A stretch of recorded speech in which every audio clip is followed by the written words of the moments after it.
Okay, Malcolm, this is the slab that we've brought back from the yard into your workshop, mate. What now? How are you going to make that into into some boxes? Okay, well, I just draw them out. I make sure I hand draw all my boxes so that everyone is, unique in its own way. So I call this shape the wave because of the shape at the top, probably appropriate for a fishing show.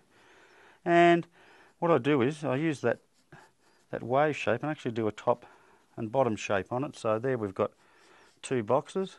Good utilisation of timber, not too much lost. Okay, so now I'm going to fire up the saw. Cut them out. So how many boxes will you hope to get out of this bit of timber? 2, 4, 6, 8, probably about a dozen. Probably average retail price of $30, $35. So you're probably looking at, $400 to $500 by the time they sell in a gallery or something. You must have a gift to be able to see, a box out of that, because to me it's just a bit of wood. Look, it's quite interesting. You've got to think about every piece of wood is its own individual thing. There's several different ways you can cut the wood. I could have placed a box running across this way so the stripes ran diagonally across it.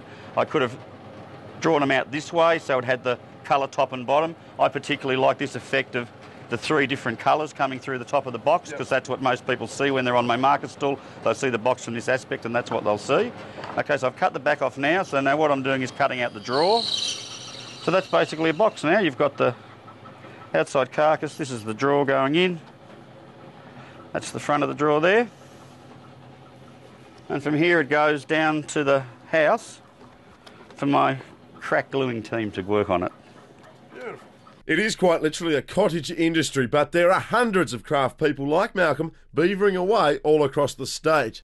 Yes, look, although all our business was, of all the craftsmen in Tasmania would be, called micro businesses, they add up to a very big business. And the other thing about them is that they tick all the boxes. I think we're probably the most widely accepted part of the timber industry in Tasmania. We're certainly very labour intensive, low volume resource use, incredibly high value adding. My products, when sold in retail prices in the galleries like Aspect Design and Straw and Woodworks would return $30,000 to $50,000 a cubic metre.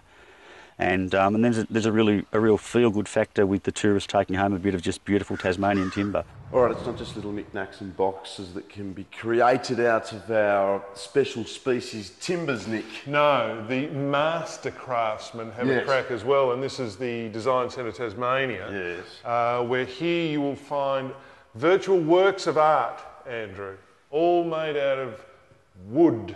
The Tasmanian Wood Design Collection in Launceston is the only museum of its type in Australia. It features contemporary works by Tasmanian-based designers.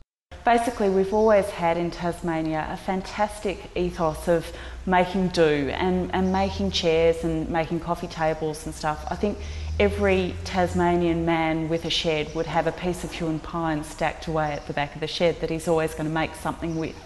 But I think that the movement of wood design now is becoming a lot more sophisticated. We're developing training courses for designers that are extremely professional, and people are starting to think about using wood in much more creative ways.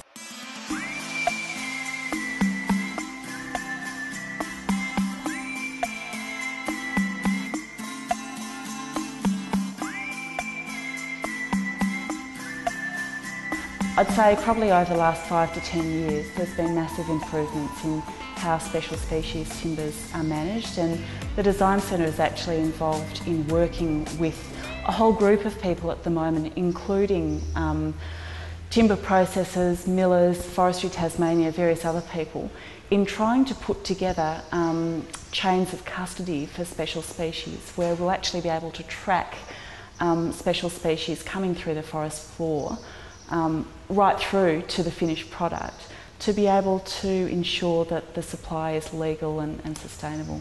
Island Specialty Timbers caters for all Tasmanian craft people. Timber is sold via an open online tender system. Training is being provided to logging contractors to help them identify valuable logs, and a certification system will be adopted to guarantee consumers that the craft pieces they buy are sustainably and legally produced.